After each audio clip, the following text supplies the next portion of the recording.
Beijing summons Japanese ambassador over attack China statement at G7 summit. Taiwan's F-16V fighter jets upgraded with new U.S. missiles under PLA pressure.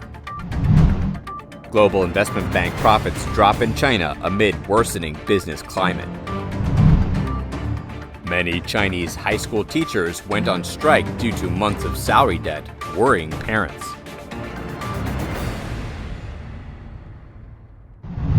The Chinese regime has summoned the Japanese ambassador to China to protest over what it claimed was hype around China-related issues at the Group of Seven or G7 summit over the weekend.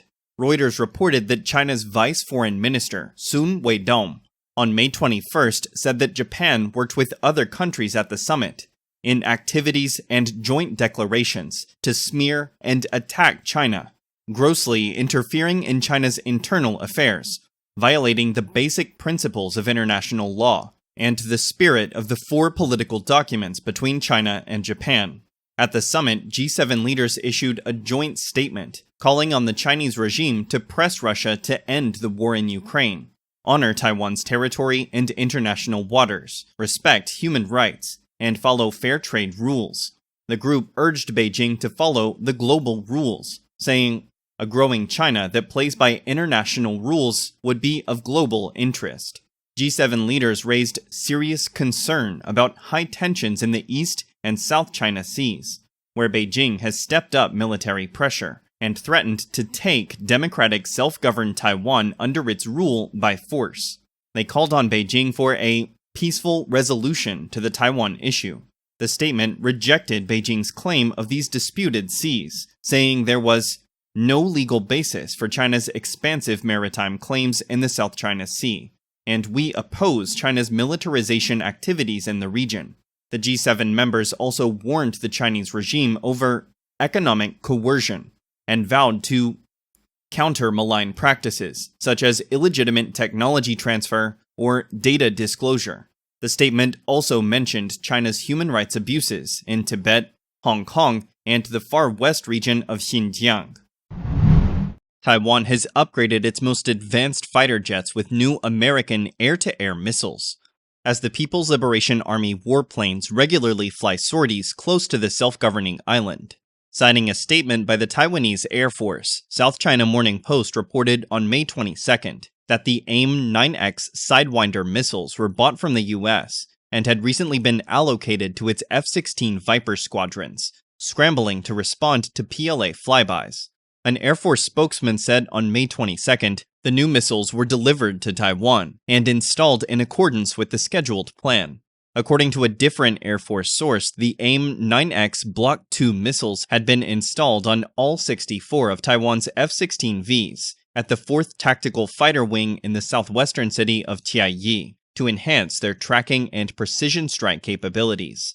The source added, in addition to the AIM-9X missiles, an AIM-120 upgraded medium-range air-to-air missile has also been fitted on one side of the fighter jets. These missiles were also being installed on F-16Vs at the 5th Tactical Fighter Wing in Hualien, located in the eastern part of the island. The F-16 squadrons in Hualien have already received more than 40 of the upgraded aircraft, and all conversions are anticipated to be finished by the end of this year. Additionally, the US authorized the sale of 66 additional F-16Vs to Taiwan in 2019, with delivery scheduled for 2026. In January, Taiwan's defense ministry signed an NT $2.4 billion, or $78.4 million US, contract to purchase 100 more AIM-9X missiles from the US, with full delivery expected by 2030. The source claimed that the island's F-16 fighter jets were previously armed with older AIM and AIM-120 missiles. Profits of global investment banks in China dropped significantly last year, as strong COVID measures and geopolitical tensions hurt their operations. The Financial Times reported that last year's profits at China-based units of Credit Suisse, Deutsche Bank, Goldman Sachs, and HSBC all reported losses. In contrast, Morgan Stanley reported its profit fell. Only JP Morgan and UBS reported a profit increase among the top Wall Street and European investment banks operating in China. The banks cited geopolitical tensions between the US and China, COVID restrictions, the Chinese property crisis, decreased onshore stock trading, restructuring costs, and intense competition for losses and modest returns. These banks have spent years searching for a foothold in the world's second-largest economic market.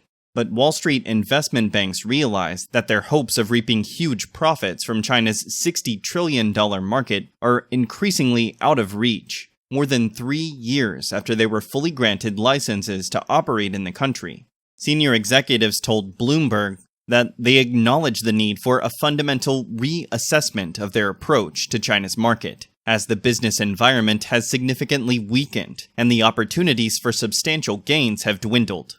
After gaining knowledge from their joint venture partners over the years, China's state-owned banks have firmly established themselves in this segment, making it challenging for global firms to compete. And domestic banks now have little need for American expertise. Compared with global banks' overall operations, their China units represent just small parts. For example, JP Morgan's China Securities unit made a $38 million profit, while its overall profit was $38 billion last year. On the other hand, Goldman Sachs China's net loss was $58 million, compared with its $11.3 billion total profit. According to an American Chamber of Commerce business climate survey released this year, due to China-US tensions, China is no longer a top 3 investment priority for most. The university entrance examination in China will come in less than 20 days. But recently, many teachers in a Chinese high school went on strike due to a 3-month salary debt. The sudden disruption of teaching plans caused many parents to worry it could affect their children's exam results. According to information from a parents group in Jinqi High School in Damian County, Hebei Province, they have to pay expensive fees for the school. However, for the past 3 months, the school has not paid salaries to the teachers, so the teachers refused to continue and went on strike collectively to put pressure on the school, which seriously disrupted classes. On May 18th, the school replied that the salaries owed to the teachers has been settled and the teaching went back to normal. Jinqi High School, funded and built by Wanjiang Group in Hebei Province, is a self-contained private boarding school. It currently has 80 teaching classes. The school's tuition fees are quite expensive. High school students have to pay more than $1,400 each semester. But the parents have never questioned about tuition fees or other fees and always pay them on time. It is known that it is not the first time Jinqi High School has owed teachers salaries. The similar situation happened in December 2022. Since 2023, many private schools in China have been struggling to operate. Some have even been forced to close. For example, in mid-March, Hongshui Chaocheng Middle School, a full-time boarding school in Hebei Province, announced that due to operational difficulties, the school asked students' parents to donate money to pay teachers' salaries and keep the school running. On March 22nd, a private elementary school in Wuxi County, Henan Province, suddenly stopped operating. On March 25th, an experimental school in Zhongkai High-Tech Zone, Huizhou City, Guangzhou Province, also suddenly closed. This school is also a private school. Its tuition fee per semester is over $1,400. Not long before closing, it was still collecting school uniform fees from students.